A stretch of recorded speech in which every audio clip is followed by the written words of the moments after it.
ano, i-refresh lang po natin yung memory ng ating mga viewers ba kasi nakalimutan kung gaano kaimportante itong mga aligasyon nitong Opo. inyong kliyente na si Ramil Madriaga laban dito kay Vice President Sara Duterte. Okay, briefly, no?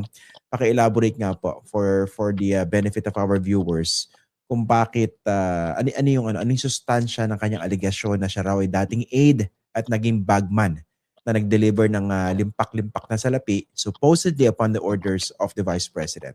Para din maintindihan na kung gaano ka-importante itong witness na Well, ito, at least from your perspective. yeah, I'll be speaking lang dun sa contents ng affidavit niya, no? Kasi alam mo naman Opo, yung opo. mga kabilang partido, kada salita mo, kada galaw mo, nagpa-file ng libel, nagpa-file ng perjury. So based dun sa affidavit niya, substantially, briefly, sinasabi ni Ramil na naging bagman siya, naging insider siya sa pamilya Duterte, at nagkaroon ng mga pagkakataong may inuutos sa kanya na mag-pick up ng pera sa iba't ibang location, magdala ng pera sa iba't ibang location pursuant to the instruction. Nabanggit na rin dyan yung paghahati niya ng pera sa iba't ibang mga tao, personalidad. At yun nga, mostly yung kanyang allegation na yung kandidatura daw ay pinondohan ng Pogo money dahil marami siyang pick up and deliveries ng pera nung panahon ng 2018 to 2022. Substantially ganun. And Okay. yung affidavit na yun was notarized November 29, 2025 po. At inilapit niyo na po ito sa Office of the Ombudsman, hindi po ba? Yes po, oo. Pagka-execute po yan, few days after, pinadala po namin sa ombudsman yan, requesting the ombudsman to conduct further investigation, ganun din po sa NBI. So Okay. And of nakapasok na po course, yung salaysay na yan sa NBI po, saka sa okay. ombudsman. So inimbestigahan na po ng Office of the Ombudsman, no? I suppose. Apo. Okay. Suppose. And of course, yung mga aligasyon ng inyong kliyente, ito po yung bagong isa po sa mga bagong ebidensya. Diyan po sa impeachment complaints against the Vice President, hindi po ba? Tama po. Nabasa na lang namin sa mga news reports na yung 4 na complaints, inadapt nila yung affidavit ni Ramil Madriaga as part of the cause of action nila doon sa impeachment. Although, as we all know, na-reduce na lang yung impeachment complaint. And sa pagmamonitor ko, talagang kinonsidera ng mga endorsers yung affidavit ni Ramil Madriaga as part of the impeachment complaint. So with much more reason na kailangang mag-ingat kasi nga base dun sa mga nababasa namin at sa mga pag-uusap, parang siya yung missing link kung paano na-distribute yung mga issue sa confidential funds. For the record, nagkaroon po ba kayo ng coordination with any of those who filed the impeachment complaint or complaints against the Vice President? Wala po. In fact, kahit na isa sa complainants po doon, di ko po kilalang personal ginawa ko namin yung affidavit na yan, nag-start po yung paggawa niyan, October 14, 2025 pa yung visit namin.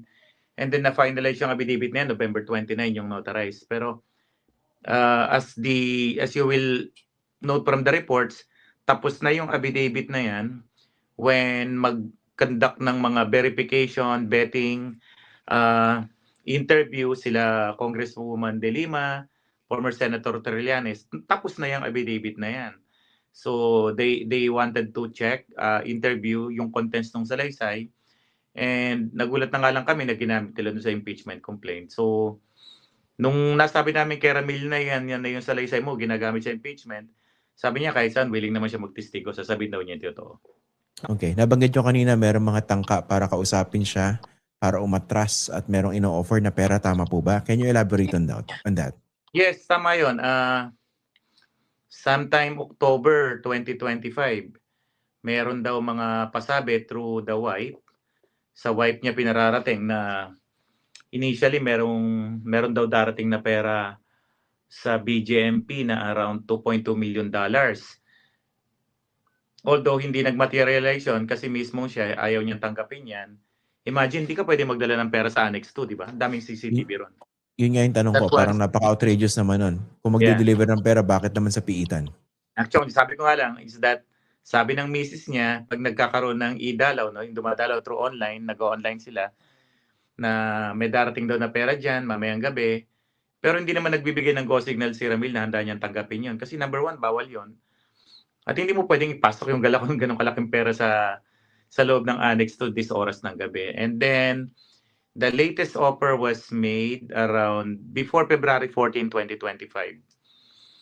Sa visit ko sa kanya nitong February 27, Friday last week, ang sabi niya, attorney, may tinawagan ako mga kasamahan ko dun sa mga asosasyong itinayo namin. May binanggit siyang mga nickname na ang words na ginamit sa kanya is that mayroon kaming pondong 500 million to 1 billion. Name your price. Words to that effect, no? You don't need to recant, basta wag ka lang magtestigo. Yun yung huling naming pag-uusap noong February 27. Pero how And then when credible I asked po him, yung... Sige well, po, go ahead. siya mismo ang tumawag doon sa number na binigay ng misis niya. It turned out yung kausap niya, I think kung hindi niya kasamahan doon sa mga tinayo nilang organisasyon, somewhat related doon sa College of Law Times nila.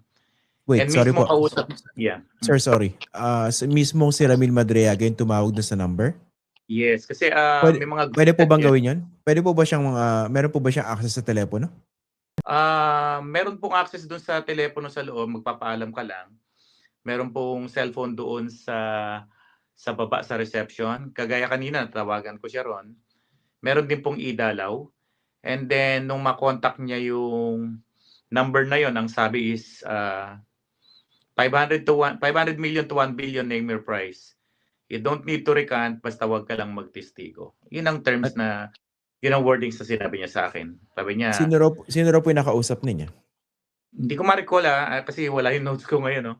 Hindi ko malaman kung schoolmate niya sa College of Law or naging kasamahan niya doon sa Inday Sara, sa ISIP. Sa ISIP Association.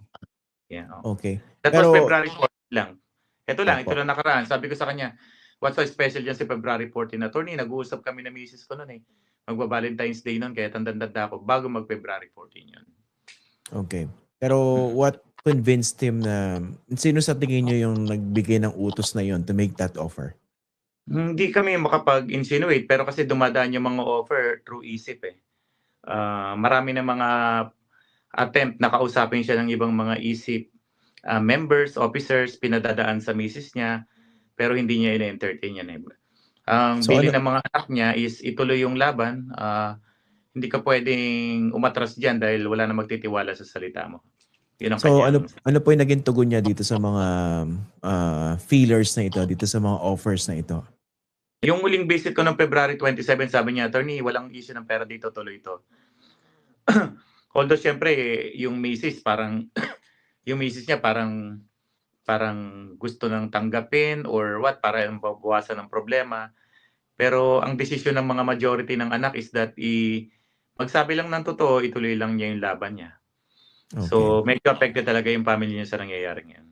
Establish ko lang po yung sequence dito sa mga kinikwento nyo. No? So nauna, mga offer o yung mga feelers, yung mga paramdam na willing maglabas ng pera para umatras or hindi siya tumistigo.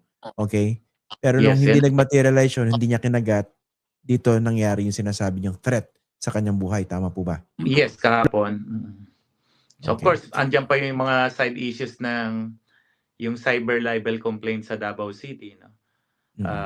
Si Colonel Achica filed a complaint for cyber libel against Ramil, when in fact, alam naman natin, cyber libel can be committed only by person who actually posted sa social media, sa internet. Hindi naman nagpo-post si Ramil sa social media, sa internet, and yet kinasuhan siya ng cyber libel sa Davao. Matindi pa nung Christian, pati lawyer sinama sa cyber libel eh. So, nagiging maingat lang ako sa interview na to kasi kinukonsider nila yung interview as cyber libel when in fact, pag ganitong interview, dapat libel lang, not cyber libel, di ba? As long as you stick to what was alleged doon sa affidavit. Yeah, Wala namang walang labis, walang kulang. Yeah, problem is interviews now was considered as cyber libel. So umabot na kami dun sa Davao prosecutor. Nagkakaroon na kami ng preliminary investigation.